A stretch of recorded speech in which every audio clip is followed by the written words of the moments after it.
frequency is set to 110 hertz. Giorgio and Paul are able to both hear and feel a change throughout the chamber.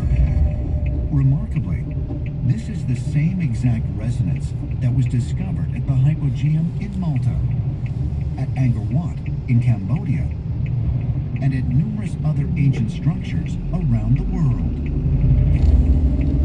No, I think it's amazing, especially that you've come across similar type frequencies in other places. They knew what they were doing, but they did it in a different way to us. They didn't have all this stuff.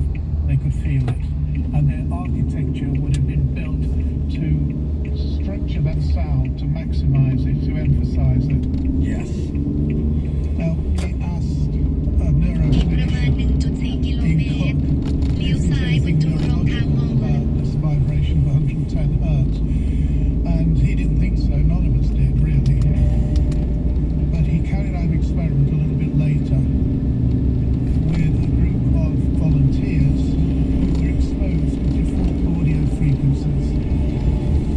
That paper's been produced and showed that that sound can affect regional parts of the brain. Is it possible that certain ancient sites were designed to resonate at a frequency which manipulates the way people think? Perhaps the answer can be found by testing the effects of this unique frequency on the human brain. 真的建这么多几百项是什么 ？Don't tender to the incompetence. March 25th, Fucking 2017. useless retards. Neurophysiologist Dr. Michael Mark uses an encephalography, or EEG machine, to determine the effects of the 110 hertz frequency on a test subject. 有些东西哦，真的是生出来就是几百。 activity 256 times per second to provide a real-time look inside the subject's mind. Hey, Brian, I'm going to start with my first frequency for 4 minutes. Here we go. While Brian relaxes in isolation, Dr. Mark exposes him to a range of frequencies between 90 hertz and 120 hertz in random order for a few minutes each. Okay, Brian, here's our second frequency now. This will allow Dr. Mark to compare the results and analyze whether 110 hertz has any measurable impact. Okay, Brian, now our last frequency.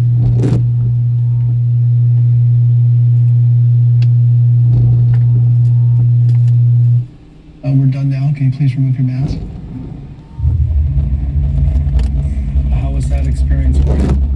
Very interesting. I felt the most shift in the last frequency. There was a similar drawing in of the second frequency, but there was also this experience of uplifting or moving out and up, sort of like an out-of-body experience. I felt like I was floating. Okay. Dr. Mark compiled the results of the entire EEG test to see if the data indeed reflects a change in Brian's brain at this frequency. The first picture, as you can see, the left side, the area that was lit up was the executive function role, which is focus, concentration, and attention. When we did the 110 hertz, we see that the right side of the brain is lit up, especially the parietal area, which is touch, visual, spatial expression, which can show how Brian felt his out-of-body experience. If the 110 hertz frequency has the power to alter the very functions of the brain and even induce an out-of-body experience, could sites like Newgrange and the Hypogeum in Malta have been engineered by extraterrestrials to tap directly into our minds? Ancient astronaut theorists say yes, and suggest that thousands of years ago, our ancestors recognized a connection between certain unique frequencies and otherworldly beings. Hampi, India. Here lie the ancient ruins of Vijayanagara, believed to have been constructed between the 14th and 16th centuries AD. At its center stands the Vidla Temple Complex, a masterpiece of Indian architecture and the largest and most revered temple in the city. Vitala Temple was built with the mind of creating a celestial palace here on earth. With that in mind, the king assembled the architects and great engineers and the great craftsmen to create this wonderful building that can also have a wonderful sound that will please God. Attached directly to the temple is what is called the Ranga Mandapa, or the stage pavilion. Here there are many pillars, some reaching to a height of nearly 12 feet. There's a series of what are called compound pillars, where you have a central pillar surrounded on all sides with smaller colonnettes. These colonnettes are famous because when they're struck, they emit beautiful and haunting sounds.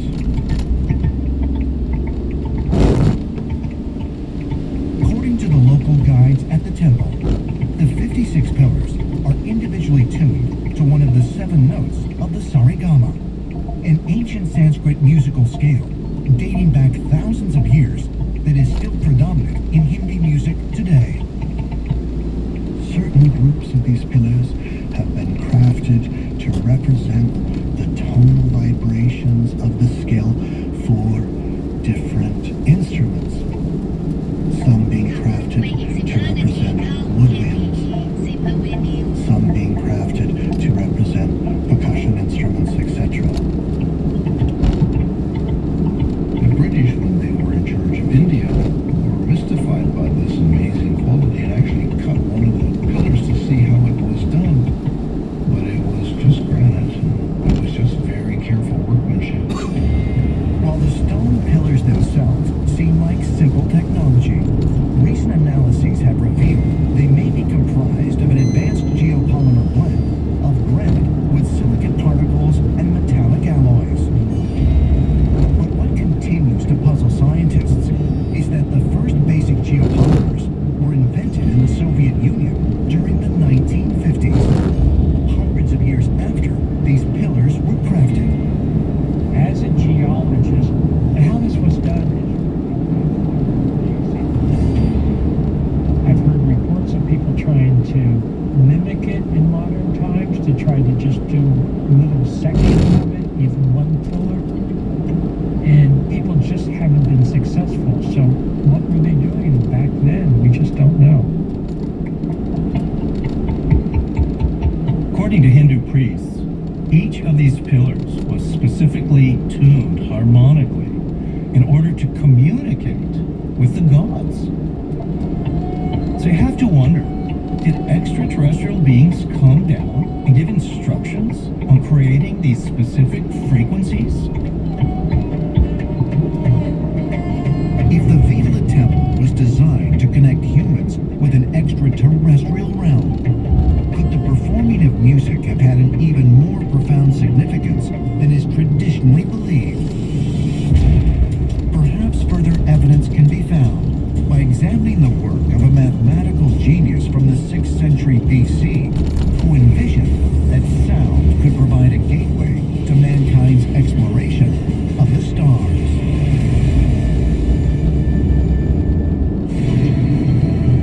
The 6th century BC.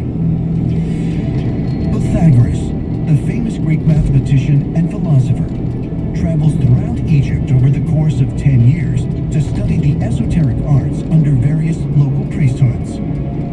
Pythagoras is certainly one of the most interesting characters that we see in Greek history. In 535 BC, Pythagoras left his home in Samos, Greece, and traveled to Egypt, where he was initiated by the Egyptian priesthood in all of the different secret societies and organizations that they had available. And from this secret knowledge, Pythagoras obtained information that seems very, very far ahead of his time.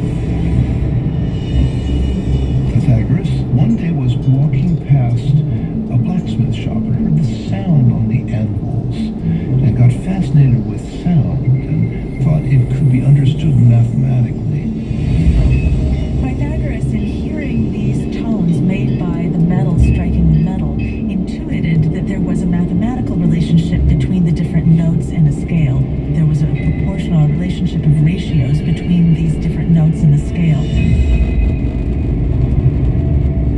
when you look at Western music, it all has its root with Pythagoras.